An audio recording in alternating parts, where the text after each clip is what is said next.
জি viewers, চৌকাঠের কর্নারে কেমন joint হলে চৌকাঠ কাঠামোগতভাবে মজবুত হবে বিষয়টা বোঝার জন্য এখানে খেয়াল করুন। দুইটা চৌকাঠে দুই রকম গ্রুপ করা আছে, আর এটা আছে হলো প্লেন। তো এরকম কর্নারটা যদি প্লেন করে আপনার জয়েন্ট দেওয়া হয় তাহলে কিন্তু আপনার কাঠামোগতভাবে চৌকাঠটা দুর্বল হয়ে যায়। এরকম প্লেন কর্নার 90 ডিগ্রি অ্যাঙ্গেলে না কেটে এটাকে আপনার গ্রুপ করে কেটে একটার ভিতরে আরেকটা ইনসার্ট করে দিতে হবে। যদি এটা দিতে হয় তাহলে আপনার যথেষ্ট সময় লাগে। যেখানে যেরকম দেখতেছেন এরকম গ্রুপ করে একটা চৌকাঠের ভিতরে আরেকটা চৌকাঠের কর্নার আপনার ইনসার্ট করে তারপরে তার কাটা দিয়ে আটকে দিতে হবে। যদি সেটা করা না হয় এরকমভাবে আপনার প্লেন ডাইরেক্ট 90 ডিগ্রি করে কেটে দুইটা আপনার একসাথ করে তার কাটা মেরে দেওয়া হয়, সেটা কাঠামোগতভাবে চৌকাঠটা খুবই দুর্বল হয়। এই জন্য মূলত হলো এটা নিয়ম যে দুইটা চৌকাঠের কর্নারটা দুইভাবে কেটে এই দেখেন একটা একটার ভিতরে আপনার সুন্দরভাবে গ্রুপটা মিলতে হবে। এই যে যতটুকু অমিল আছে এতটুকু বাটল দিয়ে কেটে সুন্দরভাবে একটার ভিতরে একটা ইনসার্ট করে যখন দেওয়া হবে, আপনারা যখন নিজেরা তো চৌকাঠ তৈরি করবেন তখন এই বিষয়টা খেয়াল রাখবেন। এরকম প্লেন কখনোই দিবেন না। এরকম প্লেন দিলে দেখবেন চৌকাঠের কর্নারে ফাঁকা হয়ে যায়। দেখেন কত সুন্দর মিলে গেছে। এটা কিন্তু আপনার এভাবে একটার ভিতরে একটা ইনসার্ট করে দেওয়ার কারণে। এরকম ছোটোখাটো বিষয়গুলো চৌকাঠ বানানোর ক্ষেত্রে আপনারা নিজেরা যখন কোথাও কাজ করাবেন সেটা খেয়াল রাখবেন। কারণ চৌকাঠের কর্নারেই শুধুমাত্র আপনার জয়েন্টটা থাকে, আর কোথাও কিন্তু জয়েন্ট থাকে না। প্রথম অবস্থায় কাঠটা এরকম আপনার সোজা থাকে, এরপরেই সোজা কাঠটাকে শর্টকাট পদ্ধতিতে কাজ করার জন্য অনেকেই কী করে যে কাঠটাকে আপনার সার্কুলার দিয়ে অথবা করা দিয়ে এরকম সোজা করে কেটে ফেলে। এটা কাটা খুবই সহজ। এরকম কেটে তারপরে সে মনে করেন যে গ্রুপ ছাড়াই দুইটা কর্নার মিলিয়ে 90 ডিগ্রি অ্যাঙ্গেল করে দেয়, কিন্তু এরকম না। বিষয়টা হবে যে এখানে যেরকম দেখতেছেন এরকম গ্রুপ করে যখন সে বাটাম দিয়ে এরকম গ্রুপ করে কাটতে যাবে সেটা অনেক সময় লাগে। এই জন্য অনেক মিস্ত্রি এটা করতে চায় না।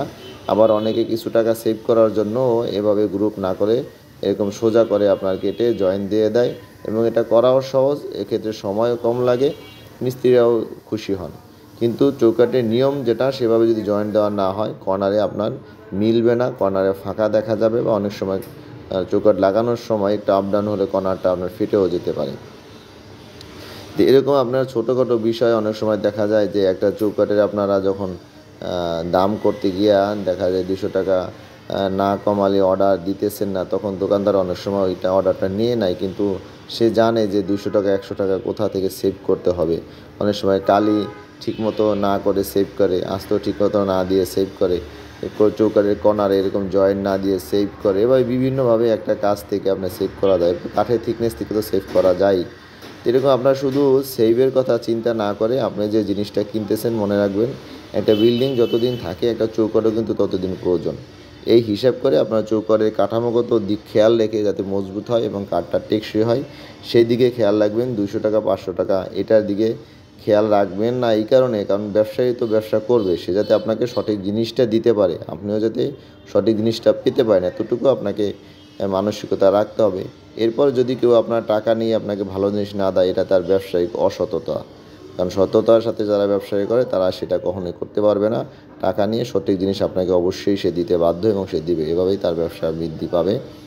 তো এরকম ভিউয়ার্স ছোটোখাটো কোনো বিষয় যেগুলো আপনাদের জানার আগ্রহ থাকে বা ইচ্ছা থাকে আমাকে হোয়াটসঅ্যাপ ইমো এখানে নাম্বার দেওয়া আছে, লিখে পাঠাবেন, আমি উত্তর দিয়ে দেবো। আর যদি কোনো বিষয়ে সরাসরি কথা বলতে ইচ্ছা হয় স্ক্রিনে যে নাম্বারটা দেখতেছেন এটা আমারই নাম্বার, আমার সাথে কথা বলতে পারবেন।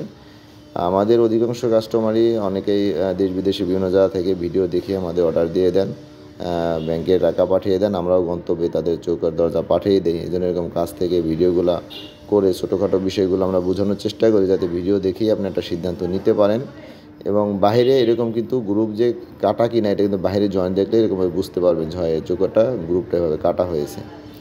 আর ভিউয়ার্স আমাদের এখানে যদি কেউ আসতে চান আমার সাথে ফোনে কন্ট্যাক্ট করে আসবেন। ঢাকা মোহাম্মদপুর বছিলা বরিশাল ব্রিজের গোড়াতেই আমাদের শোরুম। তো ভিউয়ার্স আজকে এ পর্যন্তই, ধন্যবাদ।